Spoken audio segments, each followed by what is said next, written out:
अस्सलाम वालेकुम एवरीवन। आज हमारा एंजाइमोलॉजी एंड मेटाबॉलिज्म का सेकंड टॉपिक है Krebs cycle. So what is Krebs cycle? Krebs cycle is also known as TCA cycle, Krebs cycle and citric acid cycle. So Krebs cycle जो है इसको हम एट्राइकार्बोक्सिलिक एसिड साइकिल भी कहते हैं, Krebs cycle भी कहते हैं और सिट्रिक एसिड साइकिल भी कहते हैं। ये बेसिकली ये जो साइकिल है इसमें मेन सोर्स ऑफ एनर्जी है, क्योंकि इसमें जो प्रोडक्ट प्रोड्यूस होते हैं वो फिर फर्दर आगे जाके इलेक्ट्रॉन ट्रांसपोर्ट चेन में जाके इन्वॉल्व होते हैं और फिर वहाँ पे जाके वो एनर्जी प्रोडक्शन का बायस बनते हैं। और इसके अंदर हम एसिटाइल को इस्तेमाल करते हुए NADH की प्रोडक्शन को कैरिड आउट करते हैं, जो कि फिर फर्दर हमारे लिए बॉडी की सेल्स के लिए वेरी यूज़फुल प्रोडक्ट है।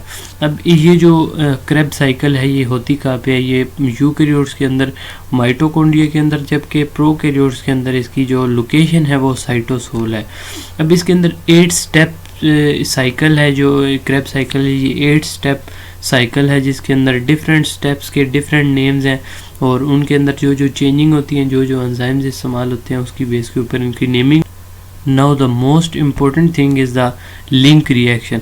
अब हमने पढ़ा था लास्ट टाइम कि हमने ग्लाइकोलाइसिस के एंड प्रोडक्ट में हमने पढ़ा कि पायरोवेट जो है वो हमारे पास एंड प्रोडक्ट है किस चीज़ का? ग्लाइकोलाइसिस का। अब यहाँ से हमारे पास पायरोवेट कन्वर्ट होता है किसमें? एसिटाइल को ए में with the help of enzyme pyruvate dehydrogenase. यानी पायरोवेट सबसे पहले कन्वर्ट हुआ किसमें? सबसे पहले पायरोवेट कन्वर्ट हुआ एसिटाइल में with the help of enzyme pyruvate dehydrogenase. उसके एसिटाइल के साथ को ए एंजाइम लग गया और वो जो एसिटाइल को ए है वो फिर फर्दर किसके साथ रिएक्ट करेगा? फर्दर फिर वो रिएक्ट करेगा ऑक्सैलो एसीटेट के साथ और वो बनाएगा सिट्रेट।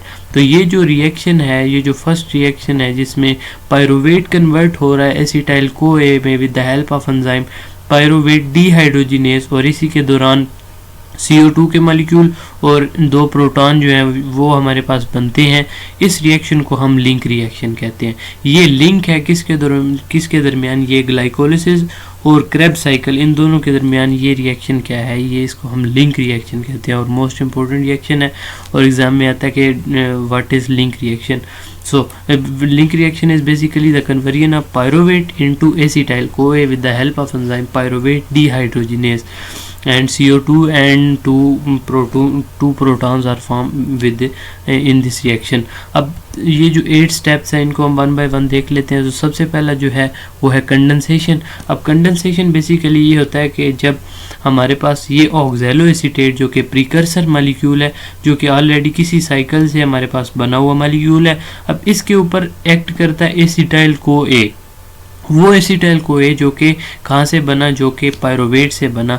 अब ये जो ऑक्सैलो एसीटेट है, जब इसके साथ एसिटाइल को ए मिलेगा तो ये सिट्रेट का मॉलिक्यूल बनाएगा।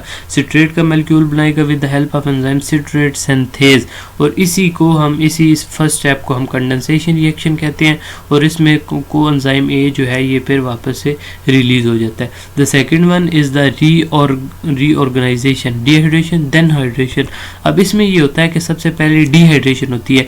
सिट्रेट में से H2O का मॉलिक्यूल जो है जैसे ही निकलता जाता है तो उस मॉलिक्यूल को जो हमारे पास बनता है by removal of water, that is known as cis एकोनाइटेज।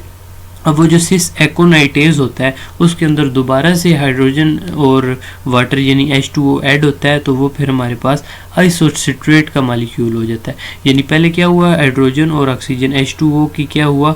Water की पहले रिमूवल हुई, डिहाइड्रोजनेशन हुई, फिर उसके अंदर क्या हो गई? फिर उसमें एडिशन हुई, तो फिर हमारे पास क्या बना? आइसोसिट्रेट का मॉलिक्यूल बना। इसी के साथ इसी रिएक्शन को अभी हमने क्या कहा? Dehydrogenation then hydrogenation. यानी पहले वाटर का मॉलिक्यूल इसमें से रिलीज हुआ, फिर क्या हुआ? फिर इसमें ऐड हुआ। और ये जो सारा जो पहले डिहाइड्रेशन और हाइड्रेशन है, डिहाइड्रोजनेशन और हाइड्रोजनेशन, ये एकोनाइटेज एंजाइम की हेल्प से कैरिड आउट होता है। ये सेकंड स्टेप था। उसके बाद जो थर्ड और फोर्थ स्टेप है दैट इज़ ऑक्सीडेटिव डीकार्बोक्सिलेशन। अब ये जो ऑक्सीडेटिव डीकार्बोक्सिलेशन होता है, इसमें बेसिकली इस रिएक्शन की प्रॉपर्टी है कि इसके दौरान CO2 डीकार्बोक्सिलेशन, जैसे कि नेम इंडिकेट कर रहा है यहाँ पे, कार्बन डाइऑक्साइड की क्या होगी, इसकी रिमूवल होगी। डी का मतलब इसकी रिमूवल होगी कार्बन डाइऑक्साइड की, उसी के साथ साथ जो प्रोटॉन का मॉलिक्यूल है वो भी एक रिलीज होगा।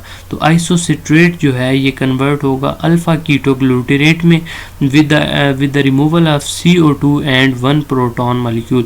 और वो जो प्रोटॉन है H पॉजिटिव वो मिलेगा NAD के साथ और मिलाएगा और वो बना देगा NADH with the help of enzyme isocitrate dehydrogenase. तो इस एंजाइम की हेल्प से ये जो आइसोसिट्रेट का मॉलिक्यूल है ये कन्वर्ट हो जाएगा अल्फा कीटोग्लूटेरेट का। याद रहे कि ये जो सिट्रेट था ये 6 कार्बन था, अभी ये आइसोसिट्रेट था ये भी 6 कार्बन था, लेकिन यहाँ से एक कार्बन रिमूव हुआ तो ये कितने कार्बन रह गया, ये 5 कार्बन रह गया। अगेन अभी इस 5 कार्बन के ऊपर फिर क्या हो रही है, ऑक्सीडेटिव डीकार्बोक्सिलेशन हो रही है। तो फिर ये इसमें से एक कार्बन डाइऑक्साइड का मॉलिक्यूल और दोबारा से एक प्रोटॉन का जो H पॉजिटिव है वो NAD के साथ मिलके क्या बना रहा है, NADH बना रहा है। और यहाँ पे को एंजाइम ABC जो है उसकी एडिशन हो रही है और अल्फा कीटोग्लूटेरेट डीहाइड्रोजिनेज एंजाइम की हेल्प से ये जो है ये 5 कार्बन जो है मॉलिक्यूल ये कन्वर्ट हो रहा है 4 carbon molecule, that is succinyl coenzyme A। अब ये जो सक्सिनाइल कोएंजाइम A है दिस इज 4 कार्बन कंपाउंड। अब ये जो 4 कार्बन मॉलिक्यूल है, अब यहाँ तक जो है ये क्या थी, ये थी oxidative decarboxylation. And the 5th step is the substrate level phosphorylation. अब ये जो 5th स्टेप है यानी सक्सिनाइल कोएंजाइम A है, इसमें से क्या हो रहा है, इसमें से कोएंजाइम A भी निकल रहा है और इसी के साथ साथ जैसे ही ये कोएंजाइम A निकला तो इसकी वजह से जो हैवी फास्फेट ग्रुप है वो कन्वर्ट हो जाएगा किसमें, जो डाई वाला ग्रुप है यानी GDP जो है वो कन्वर्ट हो जाएगी GTP में, यानी डाईफास्फेट कन्वर्ट हो रहा है ट्राईफास्फेट में। और जैसे ही ये कन्वर्ट हुआ तो इसी के साथ साथ ADP जो है ATP जो मॉलिक्यूल है वो कन्वर्ट हो रहा है किसमें, ADP में। यानी प्लांट्स में बेसिकली ये ATP जो कन्वर्ट होता है ये ADP में कन्वर्ट होता है और जो हमारे पास एनिमल्स हैं उनके अंदर ये जो GDP कन्वर्ट होता है GTP में मॉलिक्यूल में। तो इस तरह ये जो स्टेप है जिसमें ATP और GTP बन रहे हैं इसको हम क्या कहते हैं, इस रिएक्शन को हम कहते हैं substrate level phosphorylation. The next one is the dehydrogenation. अब डीहाइड्रोजिनेशन जो है आप यहाँ से देख सकते हैं कि ये सक्सीनेट, अब ये जो सक्सीनेट है इसमें से क्या हुआ, इसमें से डीहाइड्रेशन हुई, यानी इसमें से जो हाइड्रोजन की रिमूवल हो रही है। आप देख सकते हैं कि 2 प्रोटॉन के मॉलिक्यूल FAD जो है ये कन्वर्ट हो रहा है किसमें, FADH में, H2 में। सक्सीनिक डीहाइड्रोजिनेज की हेल्प से ये कन्वर्ट हो रहा है और उसके बाद जो है वो क्या है, hydration as the name indicate the addition of water. तो यहाँ पे फ्यूमेरेट बना था, फ्यूमेरेट में वाटर ऐड हुआ तो ये सिंपल मेलेट बन गया। उसके बाद जो आखिरी स्टेप है वो है डिहाइड्रेशन। जैसे कि नाम से पता चल रहा है यहाँ पे क्या होगी, हाइड्रोजन की क्या होगी, रिमूवल होगी, डिहाइड्रेशन। तो यहाँ पे देख सकते हैं मेलेट कन्वर्ट हो गया ऑक्सैलोएसीटेट में और दोबारा से क्या हुआ, डिहाइड्रेशन में क्या हुआ कि हाइड्रोजन के मॉलिक्यूल यहाँ से रिमूव होके NAD के साथ मिलके NADH बना दिया। मेलेट डीहाइड्रोजिनेज जो है ये एंजाइम यहाँ पे इस्तेमाल हुआ।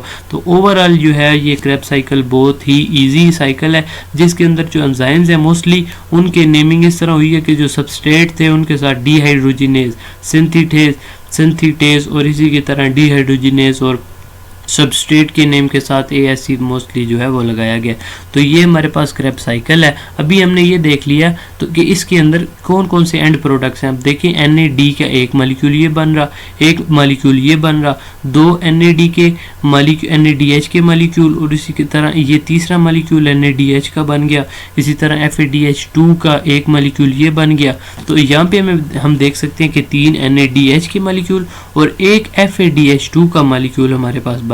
इसी के साथ साथ 2 CO2 जो हैं ये निकले। अभी जो यहाँ पे एक इम्पोर्टेंट पॉइंट है वो ये है कि हमने जैसे कि पढ़ा कि जो ग्लाइकोलिसिस के नतीजे में 2 पायरोवेट के मालिक्यूल होते हैं। अब एक पायरोवेट के मालिक्यूल से हमें 3 NADH के मालिक्यूल और एक FADH का मालिक्यूल मिला, जबकि जब 2 जो पायरोवेट के मालिक्यूल हैं जब उनकी यहाँ पे क्रैब्स साइकिल में जब वो आएंगे तो हमारे पास क्या हो जाएगा, 6 NADH की मालिक्यूल और उसी के साथ साथ 2 FADH के मालिक्यूल हमारे पास बन जाएंगे।